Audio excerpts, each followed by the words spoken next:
Bonjour à tous et bienvenue dans cette nouvelle vidéo. Donc si vous aviez vu l'épisode précédent, je présentais ma tente et son footprint. Et donc dans celle-ci, je vais vous présenter le matelas et le sac de couchage. Donc ce sont toujours les matériels que j'ai achetés pour mes premières randos l'année dernière, dans l'optique d'avoir un matériel qui est léger et pas cher. Du coup, pas cher, ça va vraiment être le mot pour ce module. Voilà, vous avez tout mon équipement qui va s'afficher dans un coin ici en haut. Et voilà, on est parti. Ok, du coup on va attaquer avec le matelas. Alors c'est un matelas comme vous le voyez en mousse. C'est le modèle Switchback Insulated de chez Nemo. J'ai mes anti-sèches parce que j'ai pas retenu toutes les dimensions. Donc c'est un matelas qui a une épaisseur de 2,3 cm, qui propose une air value de 2. Donc 2 concrètement c'est un matelas qui va être fait pour les températures et les sorties estivales. C'est pas trop conseillé d'aller faire du grand froid avec. Mais bon, vous verrez que ça tient quand même pas mal. Donc ce matelas il mesure dans sa dimension régulière 183 cm par 51 de large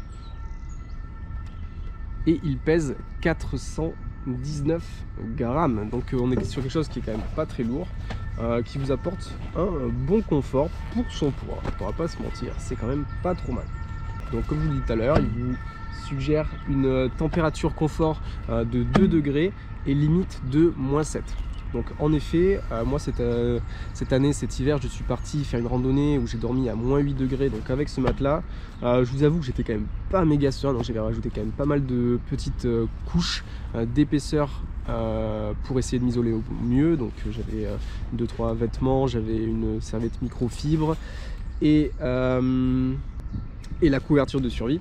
Et donc je n'ai pas du tout eu froid. Donc est-ce que ça serait passé avec juste le matelas? Et bien du coup je n'ai pas la réponse, mais bon, c'est quand même pas fait pour à la base, c'est quand même bien pour l'été, allez, printemps, automne, si vous n'êtes pas dans des très hautes altitudes, mais bon, ça fait carrément l'affaire. Malheureusement, je n'ai pas noté sur mes anti-sèches le prix de ce matelas. Je pense que ça coûte 40-45 €, il me semble, j'espère pas dire de conneries, sinon je le mettrai en post-prod. Mais voilà, donc ce matelas, vous l'avez vu, il est un peu coupé. Donc qu'est-ce que j'ai fait? Vous savez, je ne suis pas très grand, je fais un petit peu moins d'1,70 m, donc je n'ai pas besoin d'1,85 m de matelas. Qu'est-ce que j'ai fait? J'en ai coupé une partie, deux pliures on va dire, donc ça me fait 25 cm en moins. Donc 180, combien on a dit? 183 moins 25, ça fait du 148 cm qui me reste pour dormir. Vous allez me dire, tu fais pas 1,48 m non plus. C'est pas grave non plus, parce qu'en fait toute ma tête dort sur une espèce de coussin que je me fais avec des vêtements, et je dors sur mon sac. Du coup je n'ai pas besoin d'avoir une distance de matelas qui est très grande. Pourquoi j'ai découpé? Alors à la base je l'avais découpé pour me faire une assise, comme les Z-Sit et les choses comme ça. Vous le sortez, vous pouvez vous asseoir sur un caillou, ça sera plus confortable. Sur de l'herbe qui va être un peu mouillée, ça va vous isoler, vous n'aurez pas le cul trempé. Voilà, donc c'était l'objectif premier. Finalement je me suis rendu compte pendant mes randos que je m'en servais très peu, parce que la flemme de le sortir du sac quand je m'asseyais. Alors bon, je pense que la prochaine fois je ne repartirai pas avec, et sachant que si je ne pars pas avec, je m'économise un peu de poids, et du coup je passe de 419 grammes à 360. Donc voilà, tu perds 60 grammes, c'est pas négligeable, surtout si je m'en sers pas du tout. Du coup, pourquoi avoir acheté un matelas en mousse? Tout d'abord parce que c'est assez confortable. Donc je suis pas la personne la moins douillette, etc. J'aime bien avoir mon petit confort, et honnêtement c'est pas mal. J'ai randonné avec Patrice, qui est maintenant une personne âgée, c'est considéré comme ça quand on a passé les 35 ans, et il a dormi là-dessus également, et il a bien dormi aussi. Donc vous voyez que c'est quand même pas trop mal.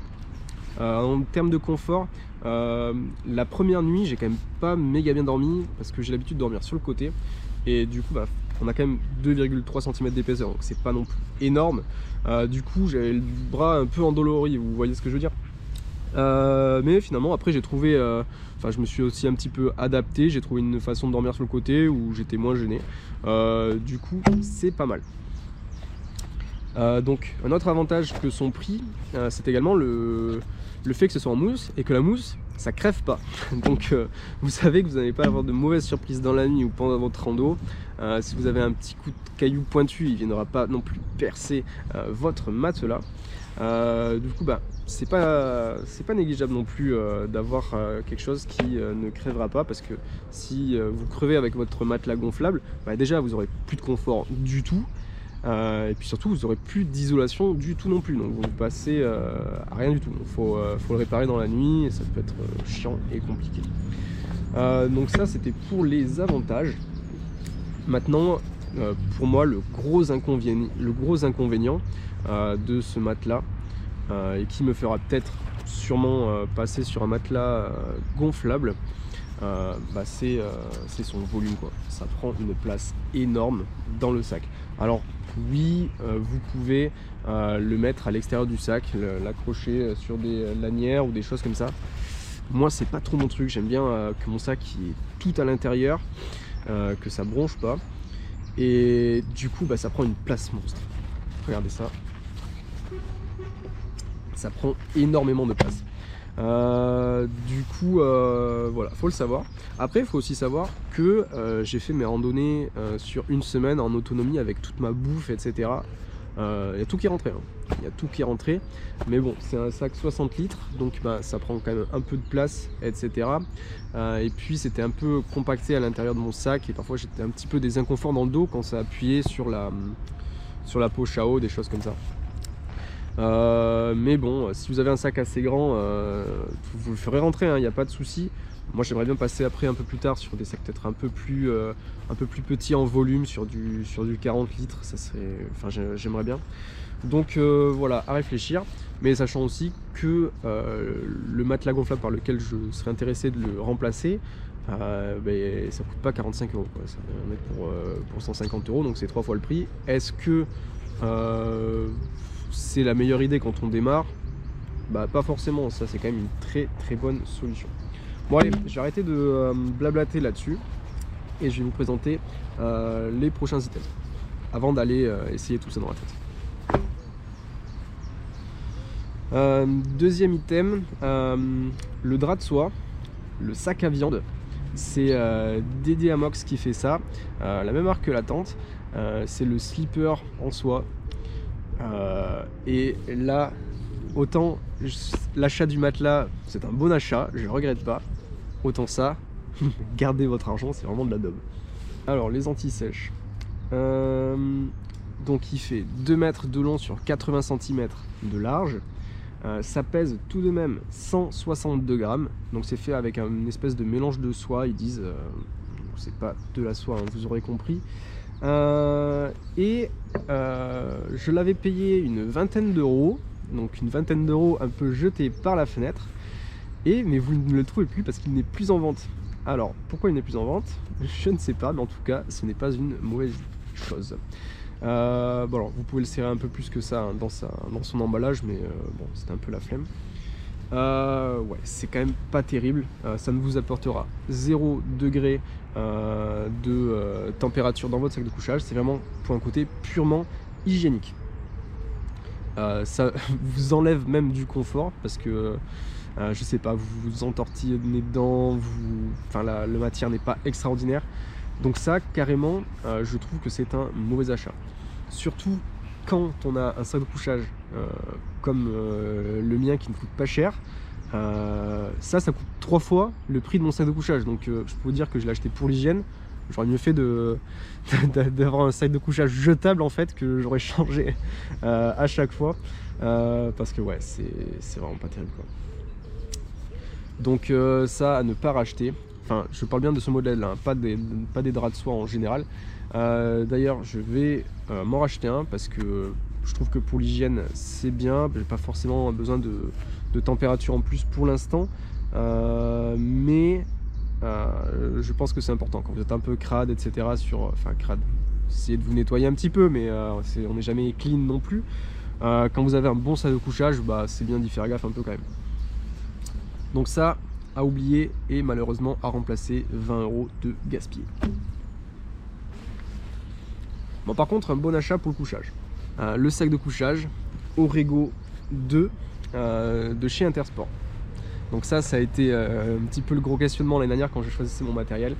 C'est un sac de couchage qui m'a coûté la valeur extraordinaire de 7 €. 7 € le sac de couchage. Donc vous allez dire ouais, ça vaut pas grand chose. Alors en effet, ça ne vaut pas grand chose, mais c'est quand même ultra suffisant si vous partez pour des randonnées en été. Alors ce sac de couchage, déjà les caractéristiques avant que j'oublie. Il mesure 190 cm par 71 de large.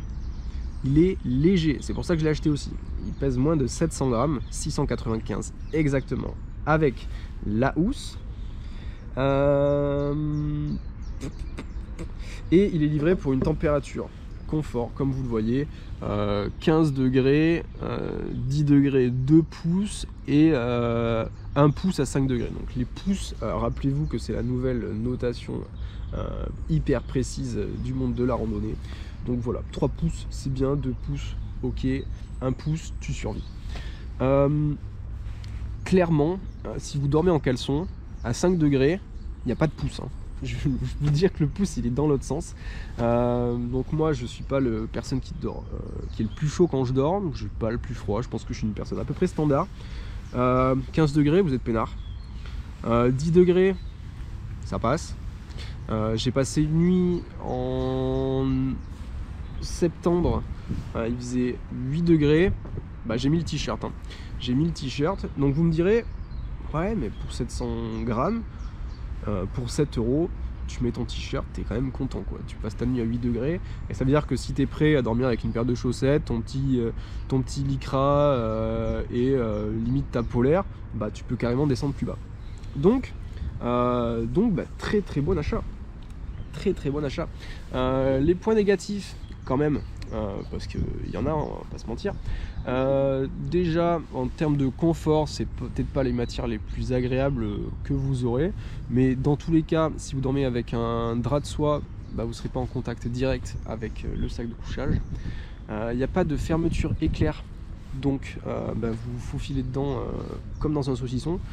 Et par contre vous pouvez pas l'ouvrir, vous pouvez pas vous en servir comme couette, donc le défaire et juste en couette. Donc voilà un peu sur les points négatifs. Que dire d'autre? Si ouais, sur la housse, parce que vous voyez quand même que ça prend un petit peu de place. J'avais pensé à acheter un sac de compression, mais finalement quand j'avais vu le poids que ça me rajoutait, le sac, je me suis dit flemme. Du coup j'avais ramené en magasin et j'essaye de bien le compresser moi-même avant, mais voilà, il y a moyen de gagner un peu de place quand même. C'est du synthétique, c'est pas de la plume, vous vous en doutez, à 7 €, ça vaut même pas le canard. Donc le synthétique c'est bien parce que ça sèche plus vite. Le problème c'est que ça prend plus de place qu'un duvet en duvet, et du coup en termes de poids, volume et donc le ratio avec la chaleur que ça vous apporte, c'est moins bon. Mais bon, comme je vous ai dit, à 8, 5, je pense 3, 2 degrés, si vous êtes prêt à dormir avec quelques couches de vêtements, ça passera sans souci. Du coup je vous propose qu'on aille voir ça dans la tente un peu, pour voir la place qui reste à l'intérieur, et puis pour voir un peu comment ça se passe. Let's go. Bon alors du coup, à l'intérieur de la tente, on va venir y poser le matelas. Hop. Donc là toujours la version découpée.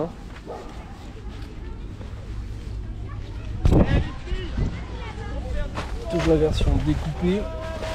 Hop. Mais voilà, alors en faisant 183 cm, voilà ce que ça donne. Donc vous êtes quand même bien large. Si vous allez bien chercher au fond de la tente, il y a peut-être même moyen de se mettre le sac encore derrière la tête. Du coup moi, comme je vous ai dit, je dors de cette façon. Je dors de cette façon avec le sac derrière qui va venir me servir de support coussin. Je vais mettre quelque chose ici pour être bien confort. Et donc voilà, je dors avec tout à l'intérieur. Bon, par contre là il doit y avoir un peu de bruit de fond, il y a une école qui vient d'arriver dans le parc où je suis en train d'étaler mon matériel, donc ça va faire un petit peu de bruit. Et donc voilà le sac de couchage déplié, donc comme je vous ai dit il ne s'ouvre pas, vous vous faufilez dedans hein, comme un sac. Il est d'un bleu magnifique, mais voilà comme vous voyez c'est assez léger, mais bon ça fait l'affaire. En tout cas moi je suis bien dedans. Hop, je dors comme ça, vous voyez, je suis plein de place. Voilà, mes pieds ne touchent pas le fond. Là, j'ai bien de la place pour mes bras. Je ne touche pas les côtés, la tête, j'ai encore de la place bien derrière. Voilà, on est bien. Donc voilà, que dire de plus sur ces achats. Donc honnêtement, le combo matelas et sac de couchage, si vous débutez, que vous n'avez pas envie de dépenser des centaines d'euros, bah, ça fait carrément vous l'affaire. Vous aurez quelque chose de léger, de confortable pour des randonnées qui vont être en été, automne-hiver si vous n'êtes pas à 3000 mètres. Voilà, c'est carrément bonne option. Ça prend un petit peu de place dans le sac, mais c'est peut-être le seul point vraiment négatif que vous aurez à prendre en compte en tant que débutant. Sachant que je me considère également comme un débutant, bien entendu.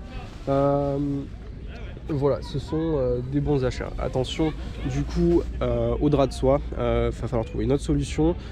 J'ai une autre marque, je ne me suis pas encore trop renseigné, je n'ai pas encore fait de recherche ni de test, donc c'est pour ça que je ne donne pas de référence dans cette vidéo, mais je vais essayer de trouver quelque chose d'autre pour l'hygiène, surtout que si vous avez suivi mes dernières vidéos, vous savez que j'ai un nouveau sac de couchage, donc plus axé pour l'hiver, etc. Que je n'ai pas payé 7 €, donc je n'ai pas envie de le flinguer avec et de le salir pendant mes randonnées, donc je vais acheter un nouveau drap de soie.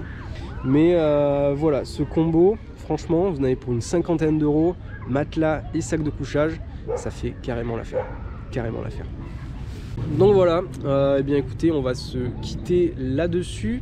Je pense n'avoir rien d'autre à ajouter. Hop hop hop. Bah si Rémi, t'as oublié le plus important, surtout abonnez-vous à la chaîne, lâchez un petit pouce bleu si la vidéo vous a plu, n'hésitez pas à poser des questions en commentaire, j'y répondrai bien entendu, et puis voilà, abonnez-vous, le monde ramène le monde, donc si ça peut en aider certains et m'aider à moi, c'est tout bénef. On se retrouve vite dans une nouvelle vidéo qui concernera, je ne sais pas encore, non, je pense que je garderai les vêtements pour la fin, donc peut-être le kit nourriture. Pourquoi pas le kit nourriture? Ça vous dit? Allez, à très bientôt. Ciao.